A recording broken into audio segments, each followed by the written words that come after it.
I must now mention a circumstance which I would wish to forget myself, and which no obligation less than the present should induce me to unfold to any human being. I am almost the nearest relation he has in the world, and am entitled to know all his dearest concerns.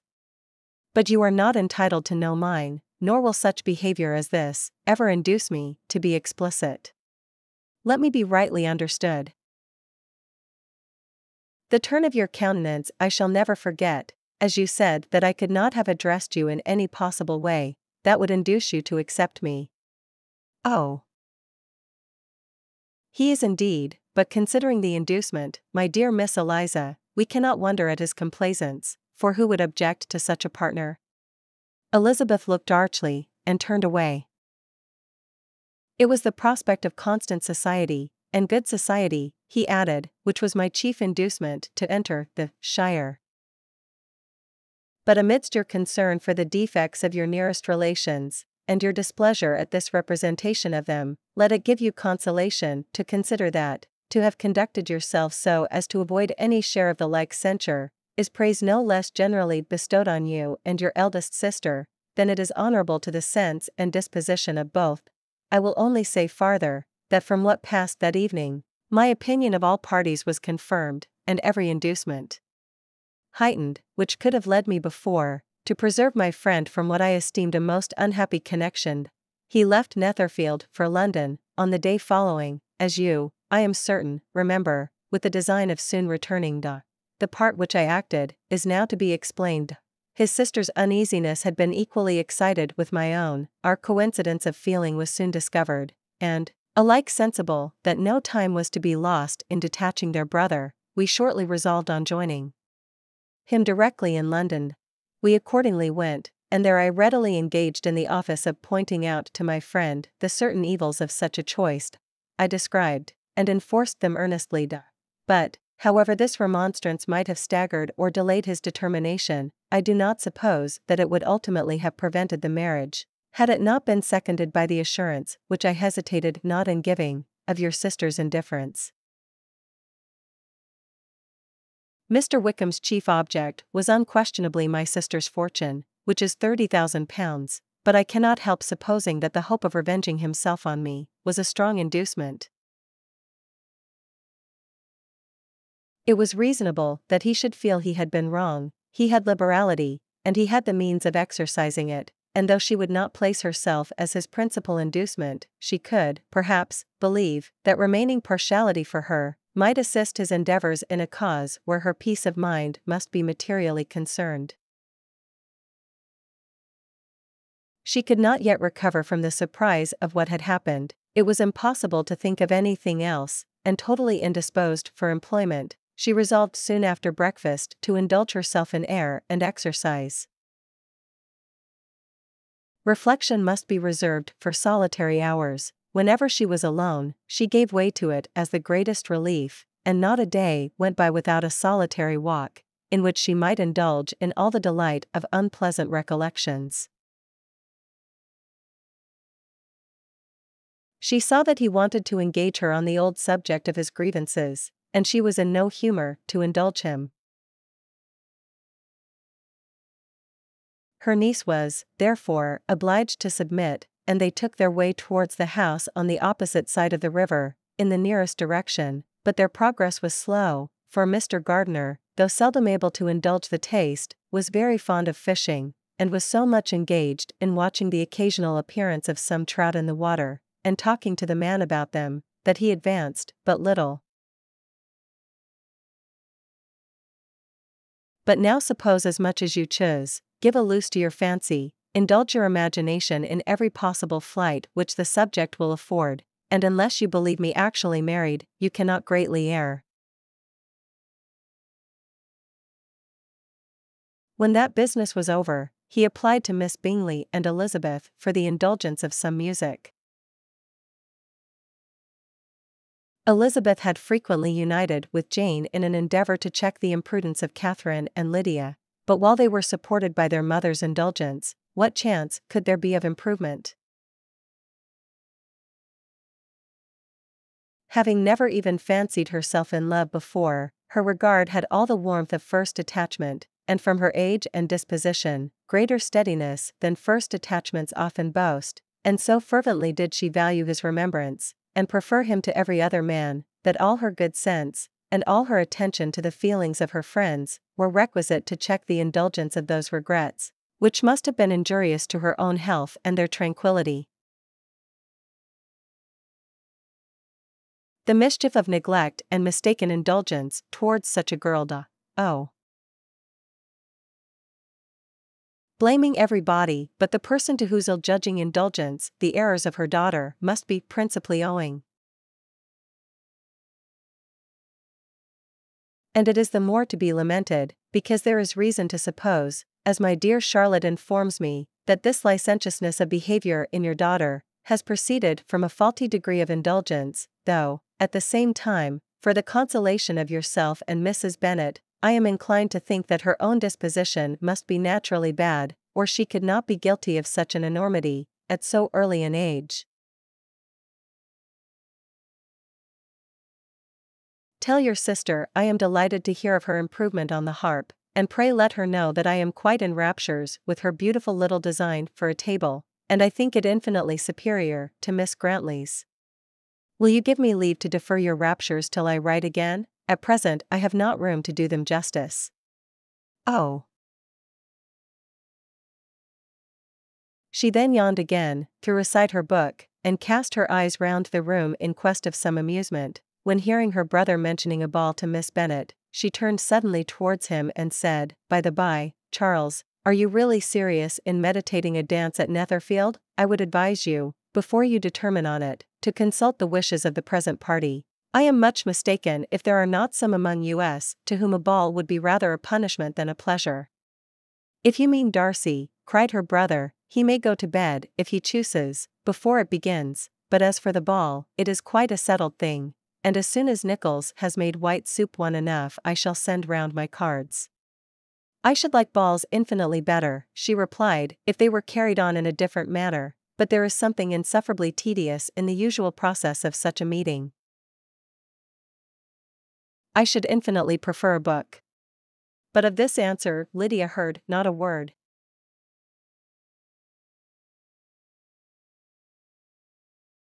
The observations of her uncle and aunt now began, and each of them pronounced him to be infinitely superior to anything they had expected.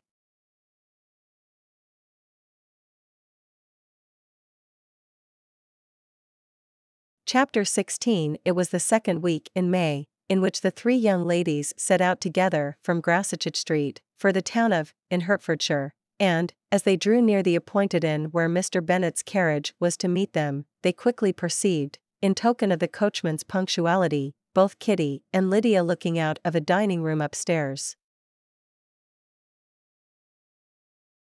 After welcoming their sisters, they triumphantly displayed a table set out with such cold meat as an inn larder usually affords, exclaiming, "Is not this nice?"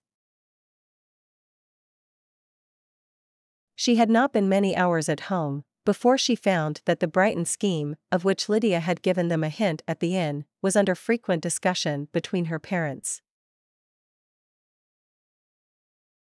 Chapter 2. Elizabeth had settled it that Mr. Darcy would bring his sister to visit her, the very day after her reaching Pemberley, and was consequently resolved not to be out of sight of the inn the whole of that morning. They had been walking about the place with some of their new friends, and were just returned to the inn to dress themselves for dining with the same family, when the sound of a carriage drew them to a window, and they saw a gentleman and lady in a cockle, one driving up the street. An hour, however, saw the whole completed, and Mr. Gardiner meanwhile having settled his account at the inn, nothing remained to be done but to go, and Elizabeth, after all the misery of the morning, found herself, in a shorter space of time than she could have supposed, seated in the carriage, and on the road to Longbourn.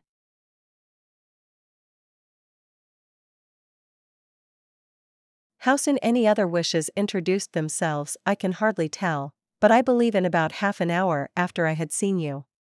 He then told her of Georgiana's delight in her acquaintance, and of her disappointment at its sudden interruption, which naturally leading to the cause of that interruption, she soon learned that his resolution of following her from Derbyshire in quest of her sister had been formed before he quitted the inn, and that his gravity and thoughtfulness there had arisen from no other struggles than what such a purpose must comprehend. You shall not, for the sake of one individual, change the meaning of principle and integrity, nor endeavor to persuade yourself or me that selfishness is prudence, and insensibility of danger, security for happiness. I must think your language too strong in speaking of both, replied Jane, and I hope you will be convinced of it, by seeing them happy together. She tried to recollect some instance of goodness, some distinguished trait of integrity or benevolence, that might rescue him from the attacks of Mr. Darcy, or at least, by the predominance of virtue, atone for those casual errors, under which she would endeavor to class what Mr. Darcy had described as the idleness and vice of many years' continuance. That he has neither integrity nor honor. The eldest of them, a sensible, intelligent young woman about 27, was Elizabeth's intimate friend. But no sooner had he made it clear to himself and his friends that she had hardly a good feature in her face, than he began to find it was rendered uncommonly intelligent by the beautiful expression of her dark eyes. Mrs. Gardiner, who was several years younger than Mrs. Bennet and Mrs. Phillips, was an amiable, intelligent, elegant woman, and a great favorite with all her long-born nieces. What praise is more valuable than the praise of an intelligent servant? To the girls, who could not listen to their cousin, and who had nothing to do but to wish for an instrument, and examine their own indifferent imitations of china too on the mantelpiece, the interval of waiting appeared very long. But not long was the interval of tranquility, for when supper was over, singing was talked of, and she had the mortification of seeing Mary, after very little entreaty, preparing to oblige the company. Here, leading the way through every walk and cross-walk, and scarcely allowing them an interval to utter the praises he asked for, every view was pointed out with a minuteness which left beauty entirely behind. Fixed there by the keenest of all anguish, self-reproach, she could find no interval of ease or forgetfulness. With such rivals for the notice of the fair, as Mr. Wickham and the officers, Mr. Collins seemed likely to sink into insignificance. To the young ladies he certainly was nothing, but he had still at intervals a kind listener in Mrs. Phillips, and was, by her watchfulness, most abundantly supplied with coffee and muffin. Society has claims on us all, and I profess myself one of those who consider intervals of recreation and amusement as desirable for every body. Elizabeth's spirits were so high on the occasion, that though she did not often speak unnecessarily to Mr. Collins, she could not help asking him whether he intended to accept Mr. Bingley's invitation, and if he did, whether he would think it proper to join in the evening's amusement, and she was rather surprised to find that he entertained no scruple whatever on that head, and was very far from dreading a rebuke either from the Archbishop, or Lady Catherine de Bourgh, by venturing to dance. Point 3. I am by no means of opinion, I assure you, said he, that a ball of this kind, given by a young man of character, to respectable people, can have any evil tendency, and I am so far from objecting to dancing myself that I shall hope to be honored with the hands of all my fair cousins in the course of the evening, and I take this opportunity of soliciting yours, Miss Elizabeth, for the 2 first dances especially, a preference which I trust my cousin Jane will attribute to the right cause, and not to any disrespect for her. Elizabeth felt herself completely taken in.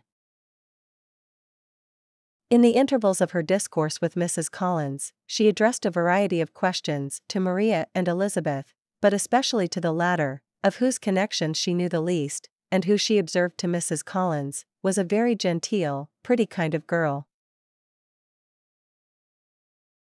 Those who do not complain are never pitied. Her daughters listened in silence to this effusion, sensible that any attempt to reason with or soothe her would only increase the irritation.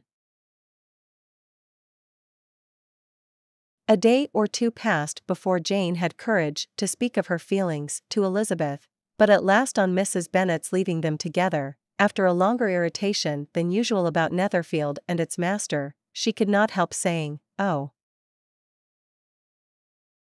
She was now in an irritation as violent from delight as she had ever been fidgety from alarm and vexation. When she is secure of him, there will be leisure for falling in love as much as she chooses. "Your plan is a good one," replied Elizabeth, "where nothing is in question but the desire of being well married, and if I were determined to get a rich husband, or any husband, I dare say I should adopt it." In his library he had been always sure of leisure and tranquility, and though prepared, as he told Elizabeth, to meet with folly and conceit in every other room in the house, he was used to be free from them there. His civility, therefore, was most prompt in inviting Mr. Collins to join his daughters in their walk, and Mr. Collins, being in fact much better fitted for a walker than a reader, was extremely well pleased to close his large book and go. When this information was given, and they had all taken their seats, Mr. Collins was at leisure to look around him and admire, and he was so much struck with the size and furniture of the apartment, that he declared he might almost have supposed himself in the small summer breakfast parlor at Rosings, a comparison that did not at first convey much gratification, but when Mrs. Phillips understood from him what Rosings was, and who was its proprietor, when she had listened to the description of only one of Lady Catherine's drawing-rooms, and found that the chimney-piece alone had cost £800, she felt all the force of the compliment, and would hardly have resented a comparison with the housekeeper's room. Allowing for the common demands of the game, Mr. Wickham was therefore at leisure to talk to Elizabeth, and she was very willing to hear him, though what she chiefly wished to hear she could not hope to be told, the history of his acquaintance with Mr. Darcy. "I found," said he, as the time drew near, "that I had better not meet Mr. Darcy, that to be in the same room, the same party with him, for so many hours together, might be more than I could bear, and that scenes might arise unpleasant to more than myself." She highly approved his forbearance, and they had leisure for a full discussion of it, and for all the commendation which they civilly bestowed on each other, as Wickham and another officer walked back with them to Longbourn, and during the walk, he particularly attended to her. But Jane was to go home with her, and at Longbourn there would be leisure enough for observation. The liberty of communication cannot be mine till it has lost all its value. She was now, on being settled at home, at leisure to observe the real state of her sister's spirits.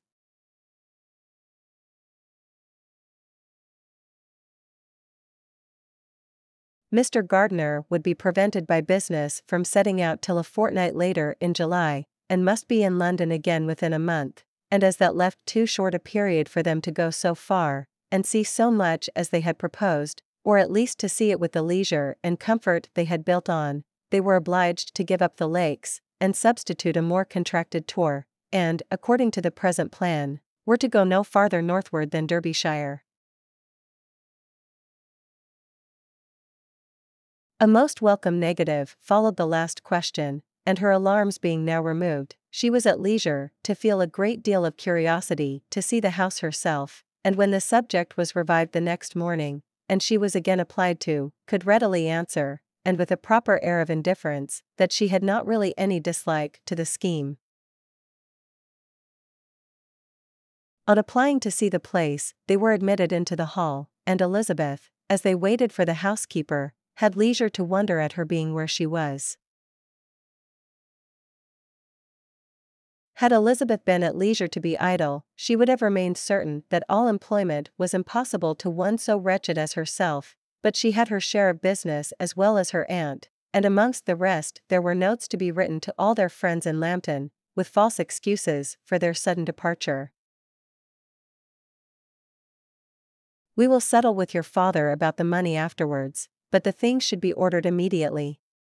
She was then proceeding to all the particulars of calico, muslin, and cambric, and would shortly have dictated some very plentiful orders, had not Jane, though with some difficulty, persuaded her to wait till her father was at leisure to be consulted. "He's just what a young man ought to be," said she, "sensible, good-humored, lively, and I never saw such happy manners, so much ease, with such perfect good breeding." "He is also handsome," replied Elizabeth, "which a young man ought likewise to be, if he possibly can."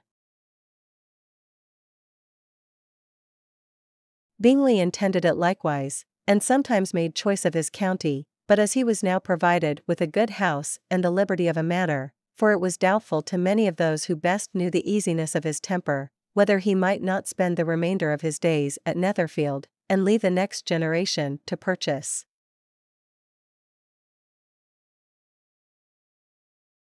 Mary had neither genius nor taste, and though vanity had given her application, it had given her likewise a pedantic air and conceited manner, which would have injured a higher degree of excellence than she had reached.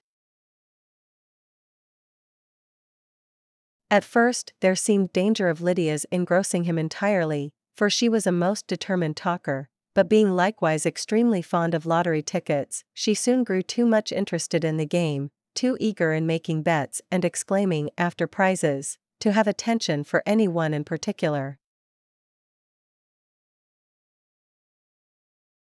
"Collins has made an offer to Lizzie, and she will not have him." Charlotte had hardly time to answer, before they were joined by Kitty, who came to tell the same news, and no sooner had they entered the breakfast-room, where Mrs. Bennet was alone, than she likewise began on the subject, calling on Miss Lucas for her compassion, and entreating her to persuade her friend Lizzie to comply with the wishes of all her family.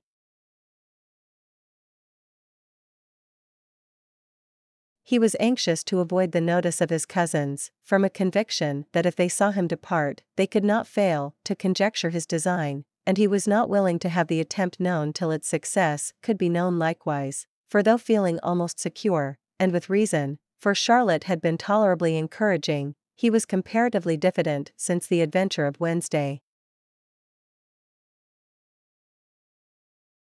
The dinner was exceedingly handsome, and there were all the servants, and all the articles of plate which Mr. Collins had promised, and, as he had likewise foretold, he took his seat at the bottom of the table, by her ladyship's desire, and looked as if he felt that life could furnish nothing greater. He carved, and ate, and praised with delighted alacrity, and every dish was commended, first by him, and then by Sir William, who was now enough recovered to echo whatever his son-in-law said, in a manner which Elizabeth wondered Lady Catherine could bear.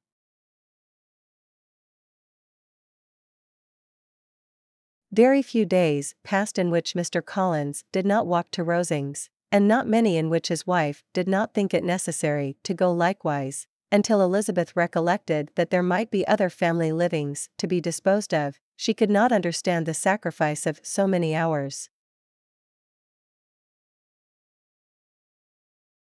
With no expectation of pleasure, but with the strongest curiosity, Elizabeth opened the letter, and to her still increasing wonder, perceived an envelope containing 2 sheets of letter paper, written quite through, in a very close hand.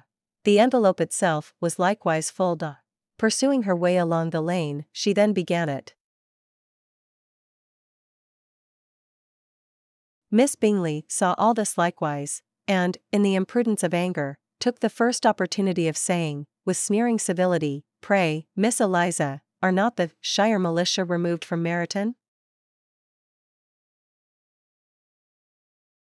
Lydia, the humiliation, the misery she was bringing on them all, soon swallowed up every private care, and covering her face with her handkerchief, Elizabeth was soon lost to everything else, and, after a pause of several minutes, was only recalled to a sense of her situation by the voice of her companion, who, in a manner, which though it spoke compassion, spoke likewise restraint, said, "I am afraid you have been long desiring my absence, nor have I anything to plead in excuse of my stay. But real, though unavailing, concern." But before they heard again from Mr. Gardiner, a letter arrived for their father, from a different quarter, from Mr. Collins, which, as Jane had received directions to open all that came for him in his absence, she accordingly read, and Elizabeth, who knew what curiosities his letters always were, looked over her, and read it likewise. Howsoever that may be, you are grievously to be pitied, in which opinion I am not only joined by Mrs. Collins, but likewise by Lady Catherine and her daughter, to whom I have related the affair. Bingley she had likewise seen for an instant, and in that short period saw him looking both pleased and embarrassed.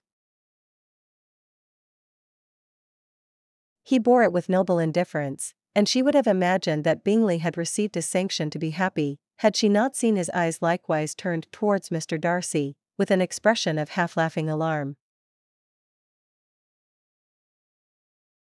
Do you not know that such a report is spread abroad? I never heard that it was. And can you likewise declare that there is no foundation for it? I do not pretend to possess equal frankness with your ladyship. Miss Bingley's civility to Elizabeth increased at last very rapidly, as well as her affection for Jane, and when they parted, after assuring the latter of the pleasure it would always give her to see her either at Longbourn or Netherfield, and embracing her most tenderly, she even shook hands with the former. Elizabeth took leave of the whole party in the liveliest spirits. Mrs. Collins welcomed her friend with the liveliest pleasure, and Elizabeth was more and more satisfied with coming, when she found herself so affectionately received.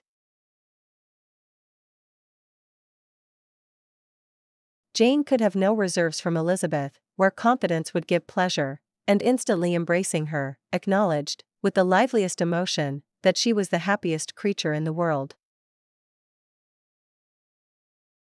She had fully proposed being engaged by Wickham for those very dances, and to have Mr. Collins instead. Her liveliness had been never worse timed. It was an union that must have been to the advantage of both. By her ease and liveliness, his mind might have been softened, his manners improved, and from his judgment, information, and knowledge of the world, she must have received benefit of greater importance. His understanding and opinions all please me. He wants nothing but a little more liveliness, and that, if he marry prudently, his wife may teach him. Now be sincere. Did you admire me for my impertinence? For the liveliness of your mind, I did. You may as well call it impertinence at once. To be fond of dancing was a certain step towards falling in love, and very lively hopes of Mr. Bingley's heart were entertained.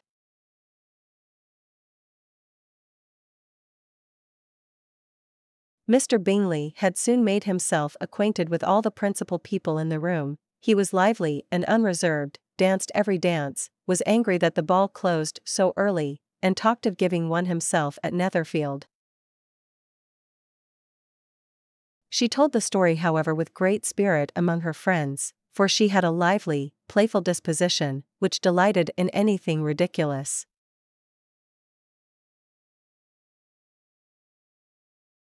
He is just what a young man ought to be, said she, sensible, good-humored, lively, and I never saw such happy manners, so much ease, with such perfect good breeding. He is also handsome, replied Elizabeth, which a young man ought likewise to be, if he possibly can.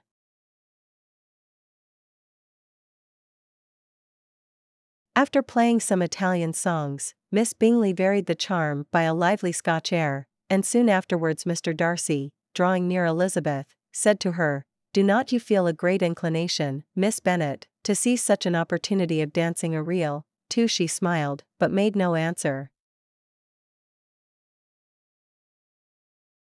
We must not expect a lively young man to be always so guarded and circumspect. A lively imagination soon settled it all. Elizabeth at first had rather wondered that Charlotte should not prefer the dining parlour for common use. It was a better-sized room, and had a pleasanter aspect, but she soon saw that her friend had an excellent reason for what she did, for Mr. Collins would undoubtedly have been much less in his own apartment, had they sat in one equally lively, and she gave Charlotte credit for the arrangement. Younger sons cannot marry where they like. Unless where they like women of fortune, which I think they very often do. Our habits of expense make us too dependent, and there are not many in my rank of life who can afford to marry without some attention to money. Is this, thought Elizabeth, meant for me? And she colored at the idea, but, recovering herself, said in a lively tone, and pray, what is the usual price of an earl's younger son? The whole party before them, indeed, excited a lively attention. When she saw him thus seeking the acquaintance, and courting the good opinion of people, with whom any intercourse a few months ago would have been a disgrace, when she saw him thus civil, not only to herself, but to the very relations whom he had openly disdained, and recollected their last lively scene in Hunsford Parsonage, the difference, the change was so great, and struck so forcibly on her mind, that she could hardly restrain her astonishment from being visible. He had certainly formed such a plan, and without meaning that it should affect his endeavor to separate him from Miss Bennet, it is probable that it might add something to his lively concern for the welfare of his friend. Susceptibility to her feelings, which are naturally lively enough. Your lively talents would place you in the greatest danger in an unequal marriage. Georgiana had the highest opinion in the world of Elizabeth, though at first she often listened with an astonishment bordering on alarm, at her lively, sportive manner of talking to her brother.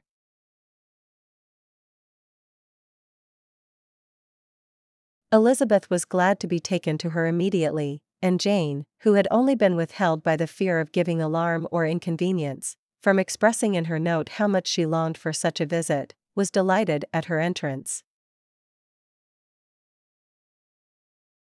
She longed to speak, but could think of nothing to say, and after a short silence Mrs. Bennet began repeating her thanks to Mr. Bingley for his kindness to Jane, with an apology for troubling him also with Lizzie. She longed to inquire of the housekeeper whether her master were really absent, but had not courage for it. Her keenest attention was awakened, she longed to hear more, and was grateful to her uncle for saying, "There are very few people of whom so much can be said." She longed to know what at that moment was passing in his mind, in what manner he thought of her, and whether, in defiance of everything, she was still dear to him. Elizabeth longed to explore its windings, but when they had crossed the bridge, and perceived their distance from the house, Mrs. Gardiner, who was not a great walker, could go no farther, and thought only of returning to the carriage as quickly as possible. She longed to see Mrs. Phillips, the Lucases, and all their other neighbors, and to hear herself called Mrs. I longed to know whether he would be married in his blue coat. He has heartily forgiven me now. Elizabeth longed to observe that Mr. Bingley had been a most delightful friend, so easily guided that his worth was invaluable, but she checked herself. Allowing the case, however, to stand according to your representation, you must remember, Miss Bennet, that the friend who is supposed to desire his return to the house, and the delay of his plan, has merely desired it, asked it without offering one argument in favor of its propriety. To yield readily, easily, to the persuasion of a friend is no merit with you. To yield without conviction is no compliment to the understanding of either. You appear to me, Mr. Darcy, to allow nothing for the influence of friendship and affection.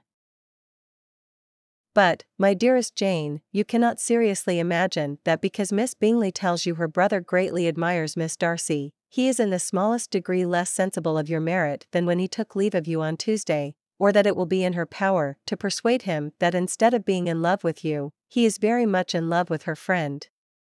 If we thought alike of Miss Bingley, replied Jane, your representation of all this might make me quite easy. I feel as if I had never done you justice, or loved you as you deserve. Miss Bennet eagerly disclaimed all extraordinary merit, and threw back the praise on her sister's warm affection. The more I see of the world, the more am I dissatisfied with it, and every day confirms my belief of the inconsistency of all human characters, and of the little dependence that can be placed on the appearance of either merit or sense. That among his own connections he was esteemed and valued, that even Wickham had allowed him merit as a brother, and that she had often heard him speak so affectionately of his sister as to prove him capable of some amiable feeling. There is but such a quantity of merit between them, just enough to make one good sort of man, and of late it has been shifting about pretty much. To Jane, he could be only a man whose proposals she had refused, and whose merit she had undervalued, but to her own more extensive information, he was the person to whom the whole family were indebted for the first of benefits, and whom she regarded herself with an interest, if not quite so tender, at least as reasonable and just, as what Jane felt for Bingley. Bingley was quite uncomfortable. His sisters declared that they were miserable. Had she found Jane in any apparent danger, Mrs. Bennet would have been very miserable, but being satisfied on seeing her that her illness was not alarming, she had no wish of her recovering immediately, as her restoration to health would probably remove her from Netherfield. How much sooner one tires of anything than of a book. When I have a house of my own, I shall be miserable if I have not an excellent library. No one made any reply. That abominable Mr. Darcy, my father's opinion of me, does me the greatest honor, and I should be miserable to forfeit it. Only think what a miserable summer else we shall have. Yes, thought Elizabeth, that would be a delightful scheme, indeed, and completely do for us at once.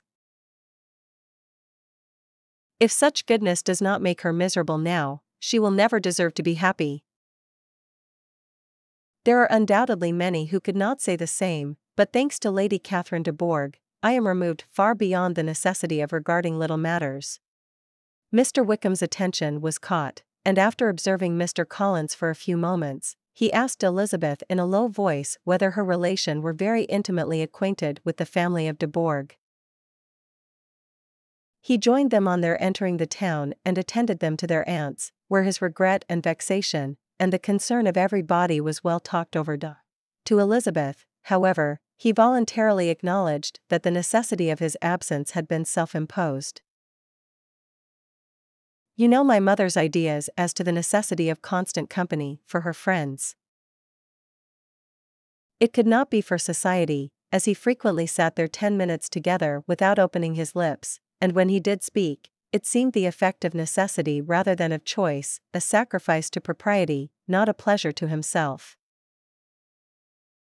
The first mentioned was, that, regardless of the sentiments of either, I had detached Mr. Bingley from your sister, and the other, that I had, in defiance of various claims, in defiance of honor and humanity, ruined the immediate prosperity, and blasted the prospects of Mr. Wickham, wilfully and wantonly to have thrown off the companion of my youth, the acknowledged favorite of my father, a young man who had scarcely any other dependence than on our patronage, and who had been brought up to expect its exertion, would be a depravity, to which the separation of two young persons, whose affection could be the growth of only a few weeks, could bear no comparison. But from the severity of that blame which was last night so liberally bestowed, respecting each circumstance, I shall hope to be in future secured, when the following account of my actions and their motives has been read. If, in the explanation of them which is due to myself, I am under the necessity of relating feelings which may be offensive to yours, I can only say that I am sorry. The necessity must be obeyed, and farther apology would be absurd. I had not been long in Hertfordshire, before I saw, in common with others, that Bingley preferred your eldest sister to any other young woman in the country.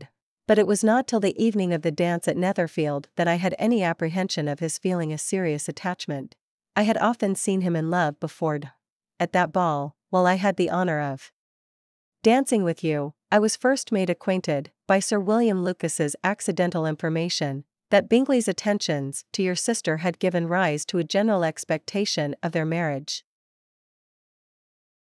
The very last evening was spent there, and her ladyship again inquired minutely into the particulars of their journey, gave them directions as to the best method of packing, and was so urgent on the necessity of placing gowns in the only right way, that Maria thought herself obliged, on her return, to undo all the work of the morning, and pack her trunk afresh. At length, however, the remarks of her companions on her absence of mind roused her, and she felt the necessity of appearing more like herself. It was more than civil, it was really attentive, and there was no necessity for such attention. This observation would not have prevented her from trying to talk to the latter, had they not been seated at an inconvenient distance, but she was not sorry to be spared the necessity of saying much. And even when it was settled that Lydia should go with Mrs. Forster, the necessity of opening her eyes to his character never occurred to me. His brother-in-law, Mr. Hurst, merely looked the gentleman, but his friend Mr. Darcy soon drew the attention of the room by his fine, tall person, handsome features, noble mien, and the report which was in general circulation within 5 minutes after his entrance, of his having 10,000 a year. "I am sure you neglect nothing that can add to the beauties of that noble place." "About a month," said Elizabeth, and then, unwilling to let the subject drop, added, "He is a man of very large property in Derbyshire, I understand." "Yes," replied Wickham, "his estate there is a noble one. Secondly, that I am convinced it will add very greatly to my happiness, and thirdly, which perhaps I ought to have mentioned earlier, that it is the particular advice and recommendation of the very noble lady whom I have the honor of calling patroness." He was storing his memory with anecdotes and noble names. He bore it with noble indifference, and she would have imagined that Bingley had received his sanction to be happy, had she not seen his eyes likewise turned towards Mr. Darcy, with an expression of half-laughing alarm. "I think she will be pleased with the Hermitage." To Elizabeth obeyed, and running into her own room for her parasol, attended her noble guest downstairs. They are descended on the maternal side, from the same noble line, and, on the father's, from respectable, honorable, and ancient, though untitled families. Your daughter Elizabeth, it is presumed, will not long bear the name of Bennet, after her elder sister has resigned it, and the chosen partner of her fate may be reasonably looked up to, as one of the most illustrious personages in this land. Can you possibly guess, Lizzie, who is meant by this? This young gentleman is blessed in a peculiar way, with everything the heart of mortal can most desire, splendid property, noble kindred, and extensive patronage. I thought it my duty to give the speediest intelligence of this to my cousin, that she and her noble admirer may be aware of what they are about, and not run hastily into a marriage which has not been properly sanctioned. Mr. Had you not been really amiable, you would have hated me for it, but in spite of the pains you took to disguise yourself, your feelings were always noble and just, and in your heart, you thoroughly despised the persons who so assiduously courted you. Nonsense, how can you talk so? Mrs. Bennet said only, "Nonsense, nonsense." "What can be the meaning of that emphatic exclamation?" cried he. "Do you consider the forms of introduction, 3, and the stress that is laid on them, as nonsense? With your good sense, to be so honestly blind to the follies and nonsense of others?" Miss Bingley warmly resented the indignity he had received, in an expostulation with her brother for talking such nonsense. "Follies and nonsense, whims and inconsistencies do divert me, I own, and I laugh at them whenever I can not, but these, I suppose, are precisely what you are without. Perhaps that is not possible for anyone. I am going away myself." "No, no, nonsense, Lizzie. I desire you will stay where you are." And upon Elizabeth seeming really, with vexed and embarrassed looks, about to escape, she added, "Lizzie, I insist upon your staying and hearing Mr. Collins." Elizabeth would not oppose such an injunction, and a moment's consideration making her also sensible that it would be wisest to get it over as soon and as quietly as possible, she sat down again, and tried to conceal by incessant employment the feelings which were divided between distress and diversion. very nonsensical, to come at all. Her mother only scolded her for being nonsensical. And with no one to speak to, of what I felt, no Jane to comfort me and say that I had not been so very weak and vain and nonsensical as I knew I had. Her performance on the pianoforte is exquisite. It is amazing to me, said Bingley, how young ladies can have patience to be so very accomplished, as they all are. All young ladies accomplished. I am sure, she added, if it was not for such good friends I do not know what would become of her, for she is very ill indeed, and suffers a vast deal, though with the greatest patience in the world, which is always the way with her, for she has, without exception, the sweetest temper I ever met with. Even Elizabeth might have found some trial of her patience in weather, which totally suspended the improvement of her acquaintance with Mr. Wickham, and nothing less than a dance on Tuesday could have made such a Friday, Saturday, Sunday, and Monday endurable to Kitty and Lydia. But in an instant arose the dreadful suspicion of his being purposely omitted for Mr. Darcy's pleasure in the Bingley's invitation to the officers, and though this was not exactly the case, the absolute fact of his absence was pronounced by his friend Mr. Denny, to whom Lydia eagerly applied, and who told them that Wickham had been obliged to go to town on business the day before, and was not yet returned, adding, with a significant smile, I do not imagine his business would have called him away just now, if he had not wished to avoid a certain gentleman here. This part of his intelligence, though unheard by Lydia, was caught by Elizabeth, and as it assured her that Darcy was not less answerable for Wickham's absence than if her first surmise had been just, every feeling of displeasure against the former was so sharpened by immediate disappointment, that she could hardly reply with tolerable civility to the polite inquiries which he directly afterwards approached to make. Attention, forbearance, patience with Darcy, was injury to Wickham. She tried, however, to compose herself to answer him with patience, when he should have done. Yet time and her aunt moved slowly, and her patience and her ideas were nearly worn out before the tete-a-tete was over. I was sometimes quite provoked, but then I recollected my dear Elizabeth and Jane, and for their sakes had patience with her. You must feel it, and the usual satisfaction of preaching patience to a sufferer is denied me, because you have always so much. Mr. Bingley arrived. She followed him with her eyes, envied every one to whom he spoke, had scarcely patience enough to help anybody to coffee, and then was enraged against herself for being so silly. Chapter 14. During dinner, Mr. Bennet scarcely spoke at all, but when the servants were withdrawn, he thought it time to have some conversation with his guest, and therefore started a subject in which he expected him to shine, by observing that he seemed very fortunate in his patroness. A fortunate chance had recommended him to Lady Catherine de Bourgh when the living too of Hunsford was vacant, and the respect which he felt for her high rank, and his veneration for her as his patroness, mingling with a very good opinion of himself, of his authority as a clergyman, and his rights as a rector, made him altogether a mixture of pride and obsequiousness, self-importance and humility. Collins, said she, speaks highly both of Lady Catherine and her daughter, but from some particulars that he has related of her ladyship, I suspect his gratitude misleads him, and that in spite of her being his patroness, she is an arrogant, conceited woman.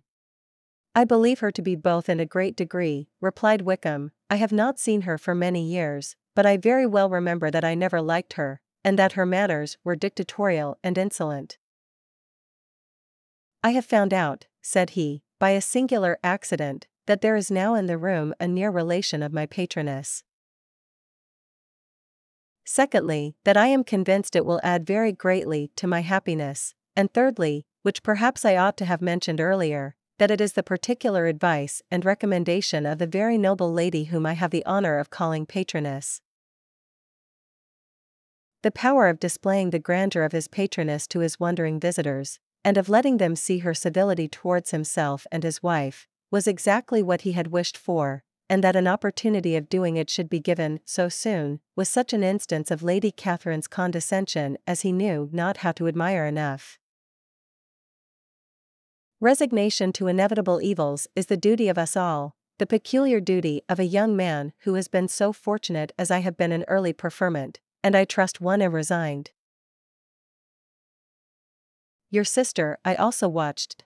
Her look and manners were open, cheerful and engaging as ever, but without any symptom of peculiar regard, and I remained convinced from the evening's scrutiny, that though she received his attentions with pleasure, she did not invite them by any participation of sentiment.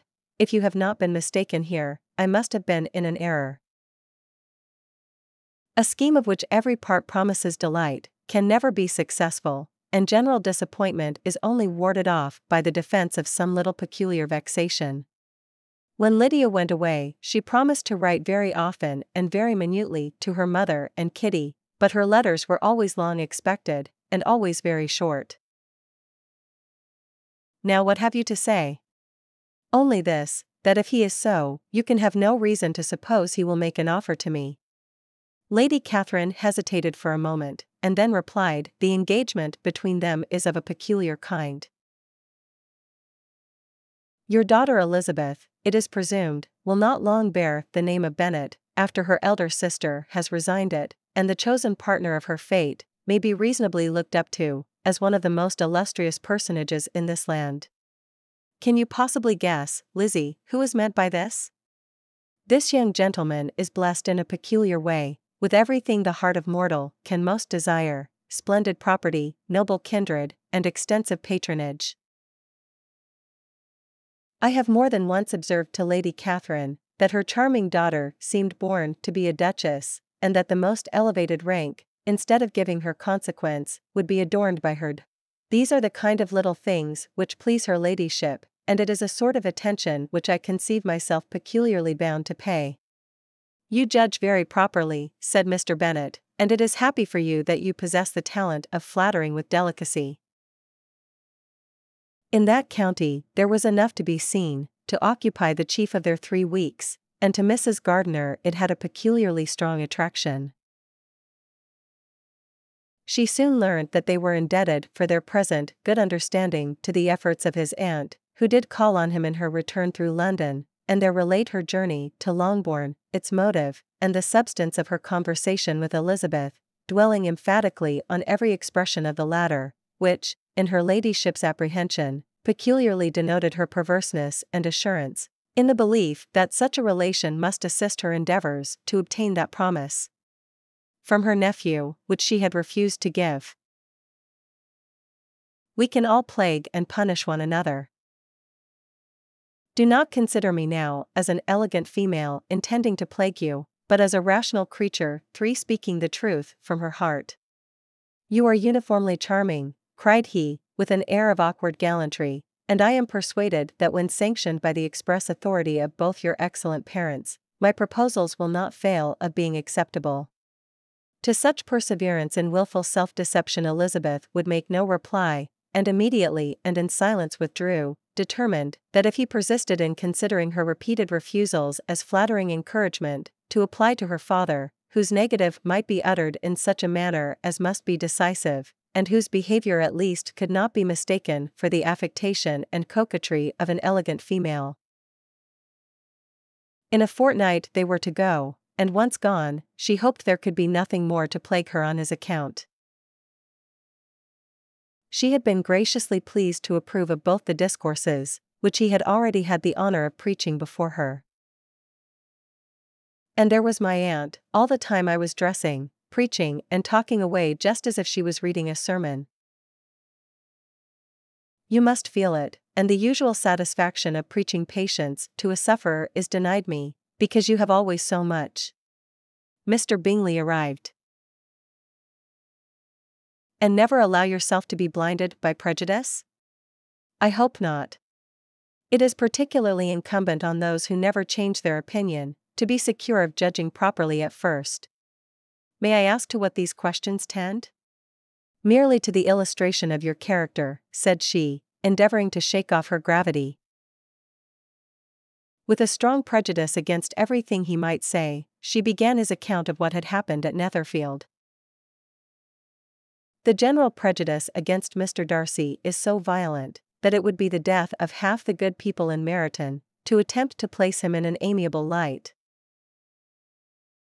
Mr. Gardiner, highly amused by the kind of family prejudice to which he attributed her excessive commendation of her master, soon led again to the subject, and she dwelt with energy on his many merits, as they proceeded together up the great staircase. Elizabeth was pleased to find that he had not betrayed the interference of his friend, for, though Jane had the most generous and forgiving heart in the world, she knew it was a circumstance which must prejudice her against him. "I shall tell Colonel Forster it will be quite a shame if he does not." Mrs. Bennet and her daughters then departed, and Elizabeth returned instantly to Jane, leaving her own and her relations' behaviour to the remarks of the two ladies and Mr. Darcy, the latter of whom, however, could not be prevailed on to join in their censure of her, in spite of all Miss Bingley's witticisms on fine eyes. Elizabeth's eyes were fixed on her with most painful sensations, and she watched her progress through the several stanzas with an impatience which was very ill rewarded at their close, for Mary, on receiving amongst the thanks of the table the hint of a hope that she might be prevailed on to favour them again, after the pause of half a minute began another. Mrs. Bennet wished to understand by it that he thought of paying his addresses to one of her younger girls, and Mary might have been prevailed on to accept him. Day after day passed away without bringing any other tidings of him than the report which shortly prevailed in Meryton of his coming no more to Netherfield the whole winter, a report which highly incensed Mrs. Bennet, and which she never failed to contradict as a most scandalous falsehood. "But do you think she would be prevailed on to go back with us?" She not unfrequently stopped at the parsonage, and had a few minutes' conversation with Charlotte, but was scarcely ever prevailed on to get out. "From the very beginning, from the first moment I may almost say, of my acquaintance with you, your manners impressing me with the fullest belief of your arrogance, your conceit, and your selfish disdain of the feelings of others, were such as to form that groundwork of disapprobation, on which succeeding events have built so immovable a dislike, and I had not known you a month before I felt that you were the last man in the world whom I could ever be prevailed on to marry." "You have said quite enough, madam." While thus engaged, Elizabeth had a fair opportunity of deciding whether she most feared or wished for the appearance of Mr. Darcy, by the feelings which prevailed on his entering the room, and then, though but a moment before she had believed her wishes to predominate, she began to regret that he came. He had never before supposed that, could Wickham be prevailed on to marry his daughter, it would be done with so little inconvenience to himself, as by the present arrangement. But Jane and Elizabeth, who agreed in wishing, for the sake of their sister's feelings and consequence, that she should be noticed on her marriage by her parents, urged him so earnestly, yet so rationally and so mildly, to receive her and her husband at Longbourn, as soon as they were married, that he was prevailed on to think as they thought, and act as they wished. His first object with her, he acknowledged, had been to persuade her to quit her present disgraceful situation, and return to her friends as soon as they could be prevailed on to receive her, offering his assistance, as far as it would go. "Where's your sash, my dear?" But when her mother was gone, Jane would not be prevailed on to go down without one of her sisters. As it was certain, however, that somebody was coming, Bingley instantly prevailed on Miss Bennet to avoid the confinement of such an intrusion, and walk away with him into the shrubbery. He bore with philosophy the conviction that Elizabeth must now become acquainted with whatever of his ingratitude and falsehood had before been unknown to her, and in spite of everything, was not wholly without hope that Darcy might yet be prevailed on to make his fortune. But at length, by Elizabeth's persuasion, he was prevailed on to overlook the offence, and seek a reconciliation, and, after a little farther resistance on the part of his aunt, her resentment gave way either to her affection for him, or her curiosity to see how his wife conducted herself, and she condescended to wait on them at Pemberley, in spite of that pollution which its woods had received, not merely from the presence of such a mistress, but the visits of her uncle and aunt from the city. "Yours, and C." "Well, my dear," said Mr. Bennet, when Elizabeth had read the note aloud, "if your daughter should have a dangerous fit of illness, if she should die, It would be a comfort to know that it was all in pursuit of Mr. Bingley, and under your orders. Oh. His present pursuit could not make him forget that Elizabeth had been the first to excite and to deserve his attention, the first to listen and to pity, the first to be admired, and in his manner of bidding her adieu, wishing her every enjoyment, reminding her of what she was to expect in Lady Catherine de Bourgh, and trusting their opinion of her, their opinion of everybody, would always coincide. There was a solicitude, an interest which she felt must ever attach her to him with a most sincere regard, and she parted from him convinced that whether married or single, he must always be her model of the amiable and pleasing. It should not be said that the Miss Bennets could not be at home half a day before they were in pursuit of the officers. The children, 2 girls of 6 and 8 years old, and 2 younger boys, were to be left under the particular care of their cousin Jane, who was the general favorite, and whose steady sense and sweetness of temper exactly adapted her for attending to them in every way, teaching them, playing with them, and loving them. 3 The gardeners stayed only one night at Longbourn, and set off the next morning with Elizabeth in pursuit of novelty and amusement. Rendered spiritless by the ill success of all their endeavors, he had yielded to his brother-in-law's entreaty that he would return to his family, and leave it to him to do whatever occasion might suggest to be advisable for continuing their pursuit. Mary was the only daughter who remained at home, and she was necessarily drawn from the pursuit of accomplishments by Mrs. Bennet's being quite unable to sit alone. She danced next with an officer, and had the refreshment of talking of Wickham, and of hearing that he was universally liked.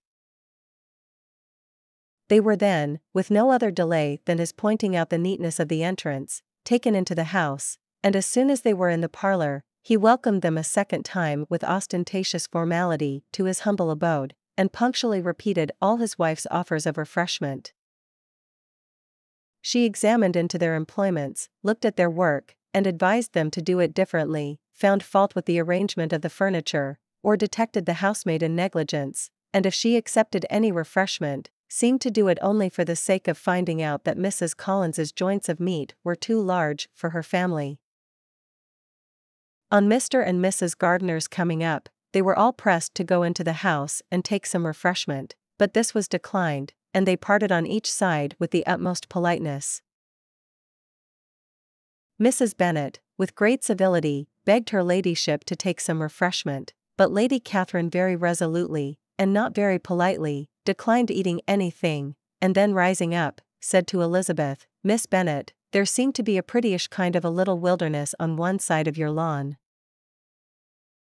Mrs. Bennet and her daughters apologized most civilly for Lydia's interruption, and promised that it should not occur again, if he would resume his book, but Mr. Collins, after assuring them that he bore his young cousin no ill will, and should never resent her behavior as any affront, seated himself at another table with Mr. Bennet, and prepared for backgammon. "Far be it from me," he presently continued in a voice that marked his displeasure, "to resent the behavior of your daughter. I have no such injuries to resent. My conscience told me that I deserved no extraordinary politeness, and I confess that I did not expect to receive more than my due." "My object then," replied Darcy, "was to shew you, by every civility in my power, that I was not so mean as to resent the past, and I hope to obtain your forgiveness, to lessen your ill opinion, by letting you see that your reproofs had been attended to." Miss Bingley warmly resented the indignity he had received, in an expostulation with her brother for talking such nonsense. When this information was given, and they had all taken their seats, Mr. Collins was at leisure to look around him and admire, and he was so much struck with the size and furniture of the apartment, that he declared he might almost have supposed himself in the small summer breakfast parlor at Rosings, a comparison that did not at first convey much gratification, but when Mrs. Phillips understood from him what Rosings was, and who was its proprietor, when she had listened to the description of only one of Lady Catherine's drawing rooms, and found that the chimney piece alone had cost £800, she felt all the force of the compliment, and would hardly have resented a comparison with the housekeeper's room. But really, and upon my honor, I will try to do what I think to be wisest, and now, I hope you are satisfied." Her aunt assured her that she was, and Elizabeth having thanked her for the kindness of her hints, they parted, a wonderful instance of advice being given on such a point, without being resented. Amongst the most violent against him was Mrs. Bennet, whose dislike of his general behavior was sharpened into particular resentment by his having slighted one of her daughters. Implacable resentment is a shade in a character.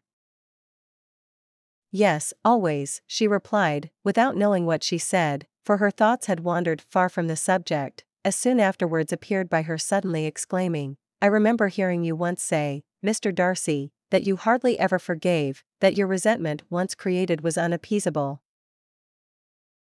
Jane met her with a smile of such sweet complacency, a glow of such happy expression, as sufficiently marked how well she was satisfied with the occurrences of the evening. Elizabeth instantly read her feelings, and at that moment solicitude for Wickham, resentment against his enemies, and everything else gave way before the hope of Jane's being in the fairest way for happiness. Elizabeth had hoped that his resentment might shorten his visit, but his plan did not appear in the least affected by it. Nothing could console and nothing appease her, nor did that day wear out her resentment. Her heart was divided between concern for her sister and resentment against all the others. In spite of her deeply rooted dislike, she could not be insensible to the compliment of such a man's affection, and though her intentions did not vary for an instant, she was at first sorry for the pain he was to receive, till, roused to resentment by his subsequent language, she lost all compassion and anger.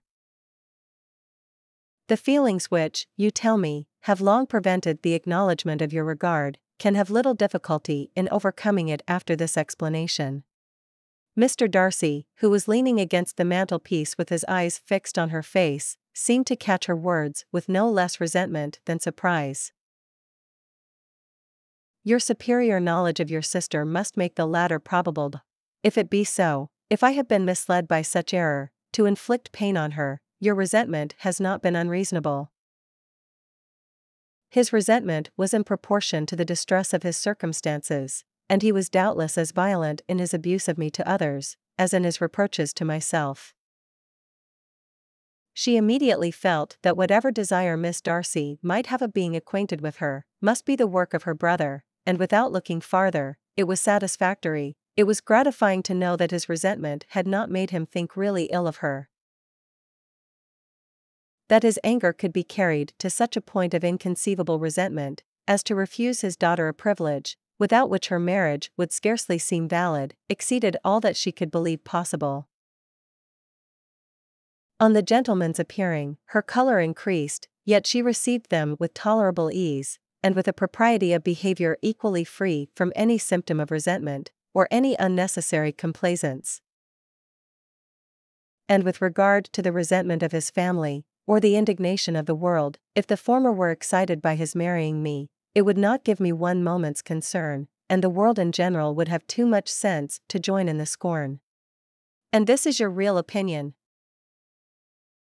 Miss Bingley was very deeply mortified by Darcy's marriage, but as she thought it advisable to retain the right of visiting at Pemberley, she dropped all her resentment, was fonder than ever of Georgiana, almost as attentive to Darcy as heretofore, and paid off every arrear of civility to Elizabeth. But at length, by Elizabeth's persuasion, he was prevailed on to overlook the offence, and seek a reconciliation, and, after a little farther resistance on the part of his aunt, her resentment gave way either to her affection for him, or her curiosity to see how his wife conducted herself, and she condescended to wait on them at Pemberley, in spite of that pollution which its woods had received, not merely from the presence of such a mistress, but the visits of her uncle and aunt from the city. Chapter 3. Not all that Mrs. Bennet, however, with the assistance of her 5 daughters, could ask on the subject was sufficient to draw from her husband any satisfactory description of Mr. Bingley. But perhaps you have been too pleasantly engaged to think of any third person, in which case you may be sure of my pardon. No, replied Jane, I have not forgotten him, but I have nothing satisfactory to tell you." Her reflections were in general satisfactory. She immediately felt that whatever desire Miss Darcy might have of being acquainted with her must be the work of her brother, and without looking farther, it was satisfactory. It was gratifying to know that his resentment had not made him think really ill of her. That Mr. Bennet had been to Epsom and Clapham before his arrival, but without gaining any satisfactory information, and that he was now determined to inquire at all the principal hotels in town, as Mr. Bennet thought it possible they might have gone to one of them, on their first coming to London, before they procured lodgings. But, on second thoughts, perhaps Lizzie could tell us what relations he has now living, better than any other person. Elizabeth was at no loss to understand from whence this deference for her authority proceeded, but it was not in her power to give any information of so satisfactory a nature as the compliment deserved. "But I have an aunt, too, who must not be longer neglected." From an unwillingness to confess how much her intimacy with Mr. Darcy had been overrated, Elizabeth had never yet answered Mrs. Gardiner's long letter, but now, having that to communicate which she knew would be most welcome, she was almost ashamed to find that her uncle and aunt had already lost 3 days of happiness, and immediately wrote as follows: "I would have thanked you before, my dear aunt, as I ought to have done, for your long, kind, satisfactory detail of particulars, but to say the truth, I was too cross to write." Mr. Darcy had at first scarcely allowed her to be pretty. He had looked at her without admiration at the ball, and when they next met, he looked at her only to criticize. Breakfast was scarcely over when a servant from Netherfield brought the following note for Elizabeth: "My dearest Lizzie, I find myself very unwell this morning, which, I suppose, is to be imputed to my getting wet through yesterday." Miss Bingley was engrossed by Mr. Darcy, her sister scarcely less so, and as for Mr. Hurst, by whom Elizabeth sat, he was an indolent man, who lived only to eat, drink, and play at cards, who when he found her prefer a plain dish to a ragout, 3 had nothing to say to her. They all paint tables, cover screens, and net purses. 9 I scarcely know any one who cannot do all this, and I am sure I never heard a young lady spoken of for the first time, without being informed that she was very accomplished. "Your list of the common extent of accomplishments," said Darcy, "has too much truth." He then sat down by her, and talked scarcely to anyone else. Steady to his purpose, he scarcely spoke 10 words to her through the whole of Saturday, and though they were at one time left by themselves for half an hour, he adhered most conscientiously to his book, and would not even look at her. Chapter 14. During dinner, Mr. Bennet scarcely spoke at all, but when the servants were withdrawn, he thought it time to have some conversation with his guest, and therefore started a subject in which he expected him to shine, by observing that he seemed very fortunate in his patroness. "I appeal to Mr. Darcy, but let me not interrupt you, Sir. You will not thank me for detaining you from the bewitching converse of that young lady, whose bright eyes are also upbraiding me." The latter part of this address was scarcely heard by Darcy, but Sir William's allusion to his friend seemed to strike him forcibly, and his eyes were directed with a very serious expression towards Bingley and Jane, who were dancing together. On their being joined by Mr. Bingley himself, Elizabeth withdrew to Miss Lucas, to whose inquiry after the pleasantness of her last partner she had scarcely replied, before Mr. Collins came up to them and told her with great exultation that he had just been so fortunate as to make a most important discovery. Mrs. Hurst and her sister scarcely opened their mouths except to complain of fatigue, and were evidently impatient to have the house to themselves. He scarcely ever spoke to her, and the assiduous attentions which he had been so sensible of himself were transferred for the rest of the day to Miss Lucas, whose civility in listening to him was a seasonable relief to them all, and especially to her friend. Darcy is impatient to see his sister, and to confess the truth, we are scarcely less eager to meet her again. Let me take it in the best light, in the light in which it may be understood. Elizabeth could not oppose such a wish, and from this time Mr. Bingley's name was scarcely ever mentioned between them. He was well, but so much engaged with Mr. Darcy, that they scarcely ever saw him. Here, leading the way through every walk and cross-walk, and scarcely allowing them an interval to utter the praises he asked for, every view was pointed out with a minuteness which left beauty entirely behind. I have scarcely any hesitation in saying that she will include you and my sister Maria in every invitation with which she honors us during your stay here. She not unfrequently stopped at the parsonage, and had a few minutes' conversation with Charlotte, but was scarcely ever prevailed on to get out. Mr. Darcy would never have come so soon to wait upon me. Elizabeth had scarcely time to disclaim all right to the compliment, before their approach was announced by the door-bell, and shortly afterwards the three gentlemen entered the room. But in all, and in almost every line of each, there was a want of that cheerfulness which had been used to characterize her style, and which, proceeding from the serenity of a mind at ease with itself, and kindly disposed towards every one, had been scarcely ever clouded. The first mentioned was, that, regardless of the sentiments of either, I had detached Mr. Bingley from your sister, and the other, that I had, in defiance of various claims, in defiance of honor and humanity, ruined the immediate prosperity, and blasted the prospects of Mr. Wickham, wilfully and wantonly to have thrown off the companion of my youth, the acknowledged favorite of my father, a young man who had scarcely any other dependence than on our patronage, and who had been brought up to expect its exertion, would be a depravity, to which the separation of two young persons, whose affection could be the growth of only a few weeks, could bear no comparison. But from the severity of that blame which was last night so liberally bestowed, respecting each circumstance, I shall hope to be in future secured, when the following account of my actions and their motives has been read. If, in the explanation of them which is due to myself, I am under the necessity of relating feelings which may be offensive to yours, I can only say that I am sorry. The necessity must be obeyed, and farther apology would be absurd. I had not been long in Hertfordshire, before I saw, in common with others, that Bingley preferred your eldest sister to any other young woman in the country. But it was not till the evening of the dance at Netherfield that I had any apprehension of his feeling a serious attachment. I had often seen him in love before. At that ball, while I had the honor of dancing with you, I was first made acquainted, by Sir William Lucas's accidental information, that Bingley's attentions to your sister had given rise to a general expectation of their marriage. To persuade him against returning into Hertfordshire, when that conviction had been given, was scarcely the work of a moment. I cannot blame myself for having done thus much.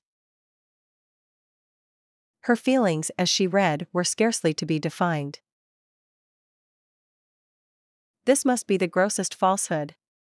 And when she had gone through the whole letter, though scarcely knowing anything of the last page or two, put it hastily away, protesting that she would not regard it, that she would never look in it again.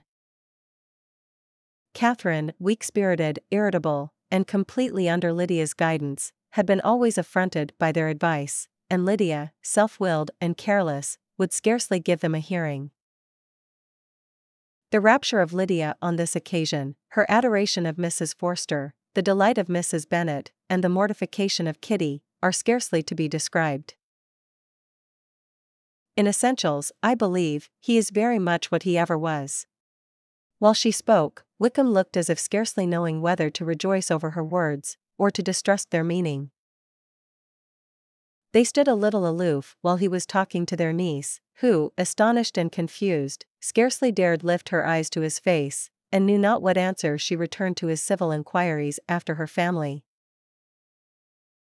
To Mr. and Mrs. Gardiner he was scarcely a less interesting personage than to herself. She feared that the master of the house might be amongst them, and whether she wished or feared it most, she could scarcely determine. No sooner did he appear, than Elizabeth wisely resolved to be perfectly easy and unembarrassed, a resolution the more necessary to be made, but perhaps not the more easily kept, because she saw that the suspicions of the whole party were awakened against them, and that there was scarcely an eye which did not watch his behavior when he first came into the room. Her brother, whose eye she feared to meet, scarcely recollected her interest in the affair, and the very circumstance which had been designed to turn his thoughts from Elizabeth, seemed to have fixed them on her more, and more cheerfully. "I am afraid you will not be able to make it out, but I hardly know what I have written." Without allowing herself time for consideration, and scarcely knowing what she felt, Elizabeth, on finishing this letter, instantly seized the other, and opening it with the utmost impatience, read as follows. It had been written a day later than the conclusion of the first. He seemed scarcely to hear her, and was walking up and down the room in earnest meditation, his brow contracted, his air gloomy. He would scarcely be £10 a year the loser, by the 100 that was to be paid them, for, what with her board and pocket allowance, and the continual presents in money, which passed to her, through her mother's hands, Lydia's expenses had been very little within that sum. That his anger could be carried to such a point of inconceivable resentment, as to refuse his daughter a privilege, without which her marriage would scarcely seem valid, exceeded all that she could believe possible. His countenance rather gained in austerity, and he scarcely opened his lips. She had scarcely needed her present observation to be satisfied, from the reason of things, that their elopement had been brought on by the strength of her love, rather than by his, and she would have wondered why, without violently caring for her, he chose to elope with her at all had she not felt certain that his flight was rendered necessary by distress of circumstances, and if that were the case, he was not the young man to resist an opportunity of having a companion. Darcy, after inquiring of her how Mr. and Mrs. Gardiner did, a question which she could not answer without confusion, said scarcely anything. She followed him with her eyes, envied every one to whom he spoke, had scarcely patience enough to help anybody to coffee, and then was enraged against herself for being so silly. He scarcely needed an invitation to stay supper, and before he went away an engagement was formed, chiefly through his own and Mrs. Bennet's means, for his coming next morning to shoot with her husband. "It taught me to hope," said he, "as I had scarcely ever allowed myself to hope before. You know not, you can scarcely conceive, how they have tortured me, though it was some time, I confess, before I was reasonable enough to allow their justice. I was certainly very far from expecting them to make so strong an impression. You could scarcely escape discredit and misery." But as no such delicacy restrained her mother, an hour seldom passed in which she did not talk of Bingley, express her impatience for his arrival, or even require Jane to confess that if he did not come back, she should think herself very ill-used. Mrs. Bennet still continued to wonder and repine at his returning no more, and though a day seldom passed in which Elizabeth did not account for it clearly, there seemed little chance of her ever considering it with less perplexity. "In short, my dear aunt, I should be very sorry to be the means of making any of you unhappy, but since we see every day that where there is affection, young people are seldom withheld by immediate want of fortune, from entering into engagements with each other, how can I promise to be wiser than so many of my fellow creatures if I am tempted, or how am I even to know that it would be wisdom to resist?" He seldom appeared really animated. When to these recollections was added the development of Wickham's character, it may be easily believed that the happy spirits which had seldom been depressed before, were now so much affected as to make it almost impossible for her to appear tolerably cheerful. She seldom listened to anybody for more than half a minute, and never attended to Mary at all. Her niece was, therefore, obliged to submit, and they took their way towards the house on the opposite side of the river, in the nearest direction, but their progress was slow, for Mr. Gardiner, though seldom able to indulge the taste, was very fond of fishing, and was so much engaged in watching the occasional appearance of some trout in the water, and talking to the man about them, that he advanced but little. Their other aunt also visited them frequently, and always, as she said, with the design of cheering and heartening them up, though as she never came without reporting some fresh instance of Wickham's extravagance or irregularity, she seldom went away without leaving them more dispirited than she found them. She was not near enough to hear any of their discourse, but she could see how seldom they spoke to each other, and how formal and cold was their manner, whenever they did. There was certainly at this moment, in Elizabeth's mind, a more gentle sensation towards the original than she had ever felt in the height of their acquaintance. How heartily did she grieve over every ungracious sensation she had ever encouraged, every saucy speech she had ever directed towards him. Elizabeth, with a triumphant sensation, looked towards his friend. Elizabeth's eyes were fixed on her with most painful sensations, and she watched her progress through the several stanzas with an impatience which was very ill rewarded at their close, for Mary, on receiving amongst the thanks of the table, the hint of a hope that she might be prevailed on to favor them again, after the pause of half a minute began another. Had she known that her sister sought to tear her from such prospects and such realities as these, what would have been her sensations? Of the lady's sensations, they remained a little in doubt, but that the gentleman was overflowing with admiration was evident enough.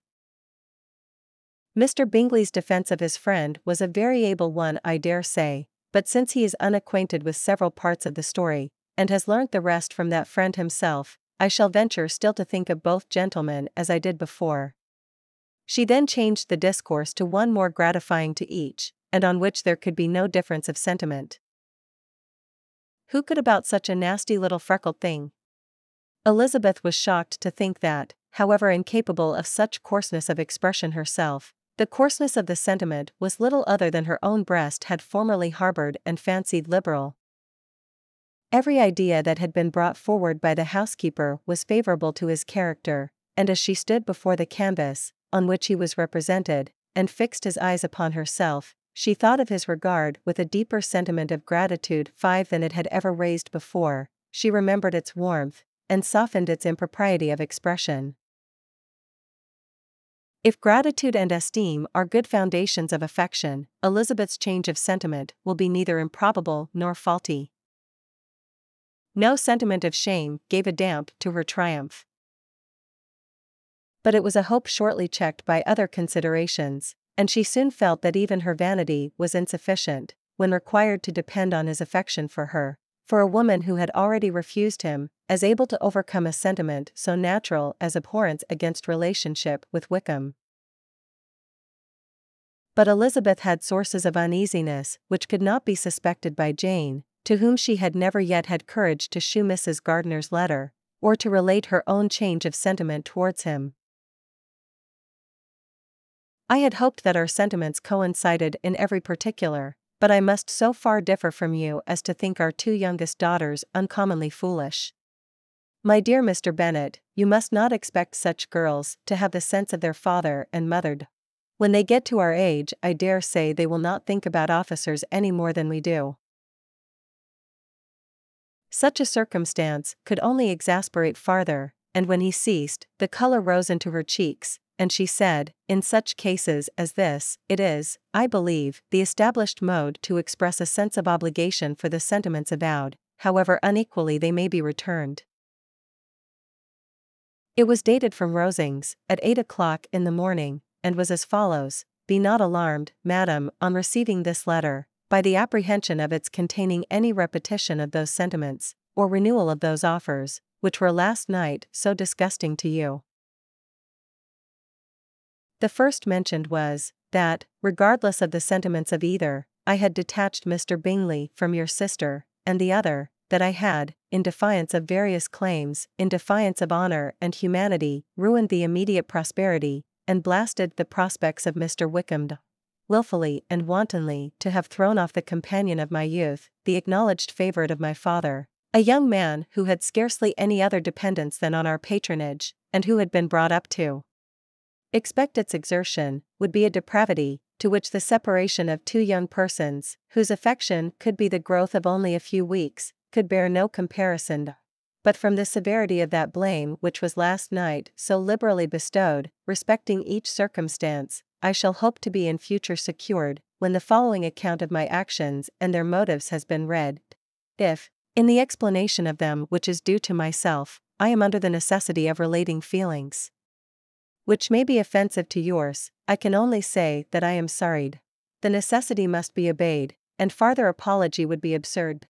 I had not been long in Hertfordshire, before I saw, in common with others, that Bingley preferred your eldest sister to any other young woman in the country. But it was not till the evening of the dance at Netherfield that I had any apprehension of his feeling a serious attachment. I had often seen him in love before. At that ball, while I had the honor of dancing with you, I was first made acquainted, by Sir William Lucas's accidental information, that Bingley's attentions to your sister had given rise to a general expectation of their marriage. But whatever may be the sentiments which Mr. Wickham has created, a suspicion of their nature shall not prevent me from unfolding his real character. She was sorry that Mr. Darcy should have delivered his sentiments in a manner so little suited to recommend them, but still more was she grieved for the unhappiness which her sister's refusal must have given him. Though I know it must be a scandalous falsehood, though I would not injure him so much as to suppose the truth of it possible, I instantly resolved on setting off for this place, that I might make my sentiments known to you. If you believed it impossible to be true, said Elizabeth, coloring with astonishment and disdain, I wonder you took the trouble of coming so far.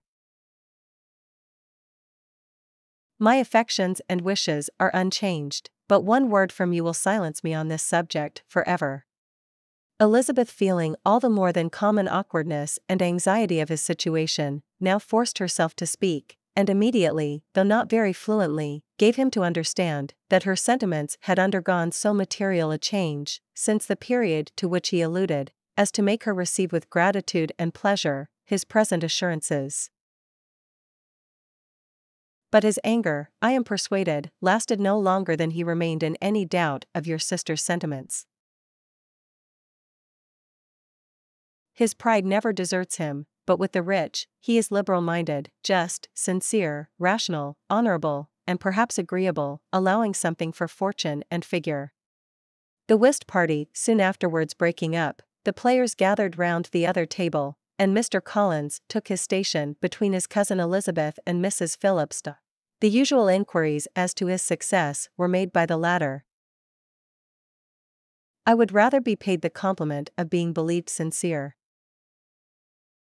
His present pursuit could not make him forget that Elizabeth had been the first to excite and to deserve his attention, the first to listen and to pity, the first to be admired, and in his manner of bidding her adieu, wishing her every enjoyment, reminding her of what she was to expect in Lady Catherine de Bourgh, and trusting their opinion of her, their opinion of everybody, would always coincide. There was a solicitude, an interest which she felt must ever attach her to him with a most sincere regard, and she parted from him convinced that whether married or single, he must always be her model of the amiable and pleasing. He had before believed her to return his affection with sincere, if not with equal regard. But Bingley has great natural modesty, with a stronger dependence on my judgment than on his own. To convince him, therefore, that he had deceived himself, was no very difficult point. I rather wished than believed him to be sincere, but at any rate, was perfectly ready to accede to his proposal. His affection was proved to have been sincere, and his conduct cleared of all blame, unless any could attach to the implicitness of his confidence in his friend. What relates to yourself is as follows. Having thus offered you the sincere congratulations of Mrs. Collins and myself on this happy event, let me now add a short hint on the subject of another, of which we have been advertised by the same authority. Now be sincere. Did you admire me for my impertinence? For the liveliness of your mind, I did. You may as well call it impertinence at once. The joy which Miss Darcy expressed on receiving similar information was as sincere as her brother's in sending it. At such a moment, the arrival of her friend was a sincere pleasure to Elizabeth, though in the course of their meetings she must sometimes think the pleasure dearly bought, when she saw Mr. Darcy exposed to all the parading and obsequious civility of her husband. I sincerely hope your Christmas in Hertfordshire may abound in the gaieties which that season generally brings, and that your beaux will be so numerous as to prevent your feeling the loss of the three, of whom we shall deprive you. It is evident by this, added Jane, that he comes back no more this winter. It is only evident that Miss Bingley does not mean he should. Why will you think so? His marriage was now fast approaching, and she was at length so far resigned as to think it inevitable, and even repeatedly to say in an ill-natured tone that she wished they might be happy. Thursday was to be the wedding day, and on Wednesday Miss Lucas paid her farewell visit, and when she rose to take leave, Elizabeth, ashamed of her mother's ungracious and reluctant good wishes, and sincerely affected herself, accompanied her out of the room. Nothing, on the contrary, could be more natural, and while able to suppose that it cost him a few struggles to relinquish her, she was ready to allow it a wise and desirable measure for both, and could very sincerely wish him happy. She dared not relate the other half of Mr. Darcy's letter, nor explain to her sister how sincerely she had been valued by his friend. There was a something in her countenance which made him listen with an apprehensive and anxious attention, while she added, "When I said that he improved on acquaintance, I did not mean that either his mind or manners were in a state of improvement, but that from knowing him better, his disposition was better understood." Wickham's alarm now appeared in a heightened complexion and agitated look. For a few minutes he was silent, till, shaking off his embarrassment, he turned to her again, and said in the gentlest of accents, "You, who so well know my feelings towards Mr. Darcy, will readily comprehend how sincerely I must rejoice that he is wise enough to assume even the appearance of what is right. I am sincerely grieved for him and Mrs. F., but no one can throw any blame on them. Be assured, my dear sir, that Mrs. Collins and myself sincerely sympathize with you, and all your respectable family, in your present distress, which must be of the bitterest kind, because proceeding from a cause which no time can remove. Yours, very sincerely, M. Yours sincerely, N.C. Miss Bingley's congratulations to her brother on his approaching marriage were all that was affectionate and insincere. But what does he say of the living? He does not exactly recollect the circumstances, though he has heard them from Mr. Darcy more than once, but he believes that it was left to him conditionally only. I have not a doubt of Mr. Bingley's sincerity, said Elizabeth warmly, but you must excuse my not being convinced by assurances only.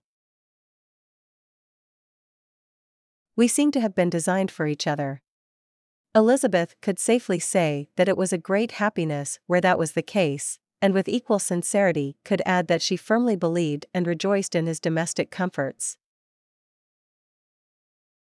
Why is not everybody as happy? Elizabeth's congratulations were given with a sincerity, a warmth, a delight, which words could but poorly express. My character has ever been celebrated for its sincerity and frankness, and in a cause of such moment as this, I shall certainly not depart from it. Chapter 8. At 5 o'clock, the two ladies retired to dress, and at 6:30 Elizabeth was summoned to dinner. 1. To the civil inquiries which then poured in, and amongst which she had the pleasure of distinguishing the much superior solicitude of Mr. Bingley's, she could not make a very favourable answer. With a renewal of tenderness, however, they repaired to her room on leaving the dining parlour, and sat with her till summoned to coffee. 7. She was still very poorly, and Elizabeth would not quit her at all, till late in the evening, when she had the comfort of seeing her asleep, and when it appeared to her rather right than pleasant that she should go downstairs herself. The two young ladies were summoned from the shrubbery too, where this conversation passed, by the arrival of some of the very persons of whom they had been speaking. Mr. Bingley and his sisters came to give their personal invitation for the long-expected ball at Netherfield, which was fixed for the following Tuesday. She shall hear my opinion. Mrs. Bennet rang the bell, and Miss Elizabeth was summoned to the library. From these instructions they were summoned by the arrival of the coach, and with many speeches of thankfulness on Mr. Collins's side, and as many bows on Sir William's, they departed. At present I will not say more, but perhaps when we are better acquainted, he was interrupted by a summons to dinner, and the girls smiled on each other. Mr. and Mrs. Gardiner had hurried back in alarm, supposing, by the servant's account, that their niece was taken suddenly ill, but satisfying them instantly on that head, she eagerly communicated the cause of their summons, reading the 2 letters aloud, and dwelling on the postscript of the last, with trembling energy. Though Lydia had never been a favorite with them, Mr. and Mrs. Gardiner could not but be deeply affected. If you are a good girl for the next 10 years, I will take you to a review at the end of them. Chapter 7. 2 days after Mr. Bennet's return, as Jane and Elizabeth were walking together in the shrubbery behind the house, they saw the housekeeper coming towards them, and, concluding that she came to call them to their mother, went forward to meet her, but, instead of the expected summons, when they approached her, she said to Miss Bennet, "I beg your pardon, madam, for interrupting you, but I was in hopes you might have got some good news from town, so I took the liberty of coming to ask." "What do you mean, Hill?" They solaced their wretchedness, however, by duets after supper, while he could find no better relief to his feelings than by giving his housekeeper directions that every possible attention might be paid to the sick lady and her sister. This was agreed to, and Mrs. Phillips protested that they would have a nice comfortable noisy game of lottery tickets, 6, and a little bit of hot supper afterwards.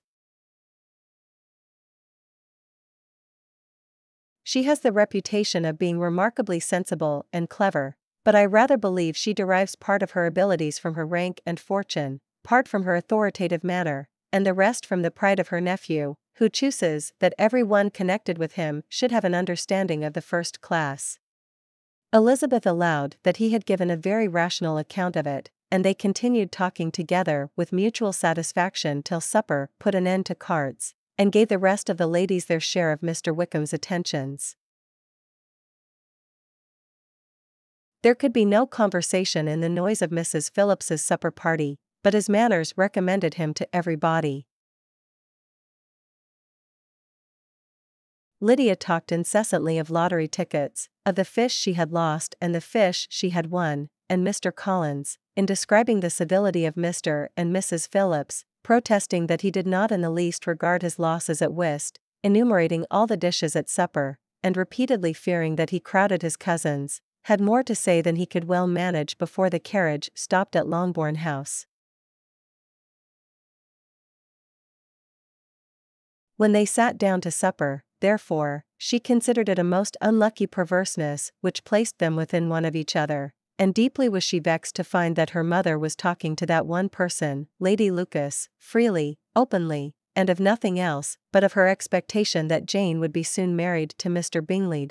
It was an animating subject, and Mrs. Bennet seemed incapable of fatigue while enumerating the advantages of the match. But not long was the interval of tranquility, for when supper was over, singing was talked of, and she had the mortification of seeing Mary, after very little entreaty, preparing to oblige the company.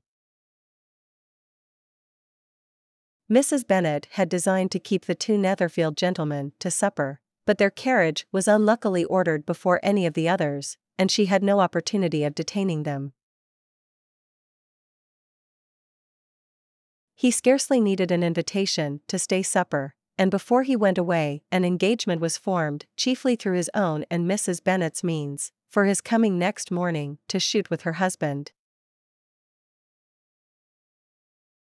Mrs. Bennet could not give her consent, or speak her approbation in terms warm enough to satisfy her feelings, though she talked to Bingley of nothing else, for half an hour, and when Mr. Bennet joined them at supper, his voice and manner plainly shewed how really happy he was.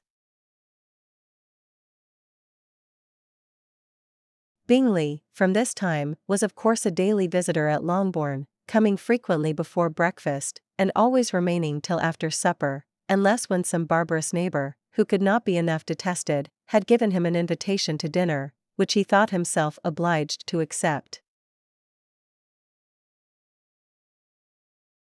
Elizabeth preserved as steady a silence as either Mrs. Hurst or Miss Bingley, and even Lydia was too much fatigued to utter more than the occasional exclamation of "Lord, how tired I am," accompanied by a violent yawn. Here, leading the way through every walk and cross-walk, and scarcely allowing them an interval to utter the praises he asked for, every view was pointed out with a minuteness which left beauty entirely behind. But this idea was soon banished, and her spirits were very differently affected when, to her utter amazement, she saw Mr. Darcy walk into the room. "Darcy," repeated Elizabeth, in utter amazement. "But when they see, as I trust they will, that their brother is happy with me, they will learn to be contented, and we shall be on good terms again, though we can never be what we once were to each other." "That is the most unforgiving speech," said Elizabeth, "that I ever heard you utter." Its effect was most extraordinary, for on first hearing it, Mrs. Bennet sat quite still, and unable to utter a syllable. "Do not consider me now as an elegant female intending to plague you, but as a rational creature speaking the truth from her heart. You are uniformly charming," cried he, with an air of awkward gallantry, "and I am persuaded that when sanctioned by the express authority of both your excellent parents, my proposals will not fail of being acceptable." To such perseverance in wilful self-deception Elizabeth would make no reply, and immediately and in silence withdrew, determined that if he persisted in considering her repeated refusals as flattering encouragement, to apply to her father, whose negative might be uttered in such a manner as must be decisive, and whose behavior at least could not be mistaken for the affectation and coquetry of an elegant female. Scarcely a syllable was uttered that did not relate to the game, except when Mrs. Jenkinson expressed her fears of Miss de Bourgh's being too hot or too cold, or having too much or too little light. Mrs. Bennet was diffuse in her good wishes for the felicity of her daughter, and impressive in her injunctions that she would not miss the opportunity of enjoying herself as much as possible, advice, which there was every reason to believe would be attended to, and in the clamorous happiness of Lydia herself in bidding farewell, the more gentle adieus of her sisters were uttered without being heard. Amazed at the alteration in his manner since they last parted, every sentence that he uttered was increasing her embarrassment, and every idea of the impropriety of her being found there, recurring to her mind, the few minutes in which they continued together, were some of the most uncomfortable of her life. Not a syllable was uttered by either, and Elizabeth was on the point of going away again, when Bingley, who as well as the others one had sat down, suddenly rose, and whispering a few words to her sister, ran out of the room. "It is excellent news, capital news, and about a certain person that we all like." Jane and Elizabeth looked at each other, and the waiter was told that he need not stay. "You thought the waiter must not hear, as if he cared. Well, but now for my news. It is about dear Wickham, too good for the waiter, is not it? Dear Sir, the disagreement subsisting between yourself and my late honored father always gave me much uneasiness, and since I have had the misfortune to lose him, I have frequently wished to heal the breach, but for some time I was kept back by my own doubts, fearing lest it might seem disrespectful to his memory for me to be on good terms with any one with whom it had always pleased him to be at variance. There, Mrs. Bennet. My mind, however, is now made up on the subject, for having received ordination at Easter, I have been so fortunate as to be distinguished by the patronage of the Right Honourable Lady Catherine de Bourgh, widow of Sir Louis de Bourgh, whose bounty and beneficence has preferred to me to the valuable rectory of this parish, where it shall be my earnest endeavour to demean myself with grateful respect towards her ladyship, and be ever ready to perform those rites and ceremonies which are instituted by the Church of England. Does she live near you, sir? The garden in which stands my humble abode is separated only by a lane from Rosings Park, her ladyship's residence. I think you said she was a widow, sir? This son was to join in cutting off the entail, as soon as he should be of age, and the widow and younger children would by that means be provided for. You will have a charming mother-in-law, indeed, and of course she will be always at Pemberley with you. He listened to her with perfect indifference, while she chose to entertain herself in this manner, and as his composure convinced her that all was safe, her wit flowed long. The idea soon reached to conviction, as she observed his increasing civilities towards herself, and heard his frequent attempt at a compliment on her wit and vivacity, and though more astonished than gratified herself by this effect of her charms, it was not long before her mother gave her to understand that the probability of their marriage was exceedingly agreeable to her. You will find her manners beyond anything I can describe, and your wit and vivacity I think must be acceptable to her, especially when tempered with the silence and respect which her rank will inevitably excite. It is such a spur to one's genius, such an opening for wit, to have a dislike of that kind. Never had his wit been directed in a manner so little agreeable to her.